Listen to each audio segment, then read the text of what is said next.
पूरा देश कह रहा है 4 जून को 400 पार। आंध्र प्रदेश में बोले प्रधानमंत्री मोदी। लोकसभा चुनाव का कार्यक्रम घोषित होने के बाद प्रधानमंत्री नरेंद्र मोदी ने आज आंध्र प्रदेश के पालनाडु में जनसभा को संबोधित करते हुए कहा कि ये संयोग देखिए, इस बार चुनाव के नतीजे 4 जून को घोषित होने वाले हैं।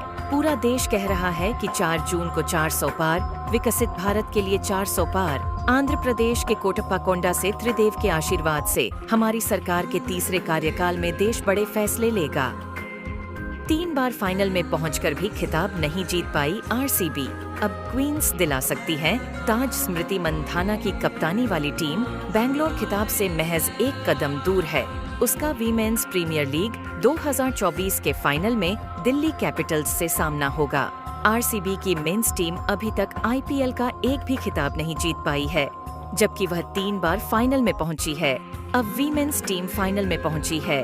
मंधाना की टीम काफी मजबूत है और वह खिताब की दावेदार भी है। आरसीबी को वीमेंस टीम खिताब दिला सकती है। कौन है सबसे ज्यादा चंदा देने वाले मार्टिन? हो चुकी है ईडी की रेड इलेक्टोरल बॉन्ड के जरिए दिए गए चंदे के खुलासे के बाद सैंटियागो मार्टिन का नाम चर्चा में है। मार्टिन की firm future gaming and hotel services ने राजनीतिक दलों को सबसे ज्यादा RS 368 करोड़ का चंदा दिया है। मार्टिन 13 साल की उम्र से लॉटरी कारोबार से जुड़े हुए हैं। वह हर साल सबसे ज्यादा 1 अरब तक टैक्स भी देते हैं। लॉटरी एक्ट के उल्लंघन के आरोप में उन पर ईडी की कार्रवाई भी हुई थी। मोहम्मद कैफ का वर्ल्ड कप 2023 फाइनल की पिच को लेकर बड़ा खुलासा, इन्हें ठहराया हार का जिम्मेदार। पूर्व क्रिकेटर मोहम्मद कैफ ने वर्ल्ड कप 2023 फाइनल की पिच को लेकर बड़ा खुलासा किया है। उन्होंने कप्तान रोहित और कोच द्रविड़ पर खिताबी मुकाबला हारने का ठीकरा फोड़ा है। कैफ ने कहा कि रोहित और द्रविड़ ने होम एडवांटेज उठाने के चक्कर में पिच को इतना धीमा करवा दिया कि वो दांव भारत पर ही भारी पड़ गया। कैफ ने साथ ही यह भी कहा कि अगर भारत फ्लैट पिच पर खेलता तो 100% भारत मैच जीतता। अरविंद केजरीवाल को ईडी ने फिर भेजा नोटिस, पूछताछ के लिए 9वीं बार बुलाया। दिल्ली शराब नीति मामले से जुड़े मनी लॉन्ड्रिंग केस में प्रवर्तन निदेशालय ईडी ने रविवार को एक बार फिर आम आदमी पार्टी के मुखिया अरविंद केजरीवाल को नोटिस भेजा है। ईडी की तरफ से दिल्ली के मुख्यमंत्री को भेजा गया ये 9वां समन है। जांच एजेंसी की तरफ से भेजे गए नोटिस में केजरीवाल से कहा गया है कि वे 21 मार्च को ईडी दफ्तर आकर जांच में सहयोग करें। AK को आखिरी बार 27 फरवरी को नोटिस मिला था। राघव चड्ढा की आंख में गंभीर समस्या, सर्जरी के लिए जाएंगे ब्रिटेन। AAP के राज्यसभा सांसद राघव चड्ढा आंख की सर्जरी के लिए ब्रिटेन जाने वाले हैं। PTI के मुताबिक चड्ढा रेटिना डिटैचमेंट को रोकने के लिए विट्रोक्टोमी सर्जरी कराएंगे। रेटिना डिटैचमेंट आंखों में होने वाली एक गंभीर बीमारी है। इसमें रेटिना में छोटे छेद होने लगते हैं और इससे आंखों की रोशनी भी जा सकती है। इसे रोकने के लिए तत्काल सर्जरी की जरूरत होती है। फिलहाल उनकी आंख ठीक है।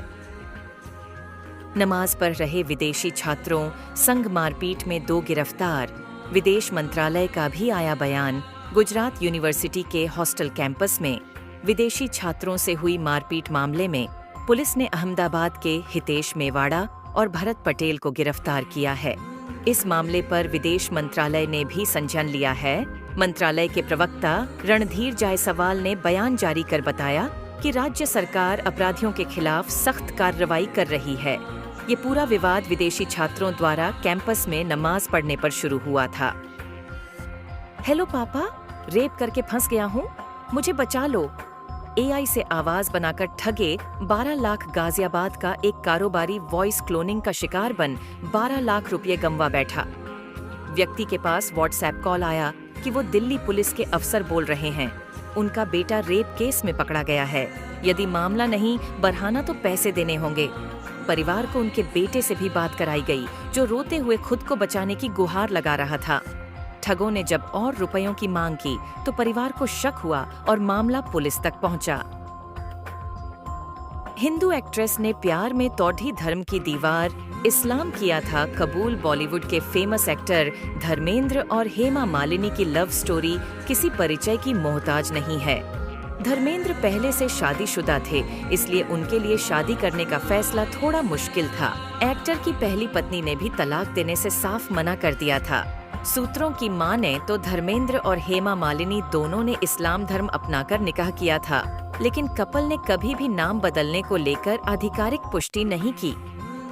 ईवीएम चोर है, हमें वोट को बचाना है, इंडिया गठबंधन की रैली में बोले फारूक अब्दुल्ला। शिवजी पार्क में इंडिया गठबंधन की रैली को संबोधित करते हुए नेशनल कॉन्फ्रेंस के नेता फारूक अब्दुल्ला ने कहा है कि हमें वोट को बचाना है, ये ईवीएम जो है वो चोर है।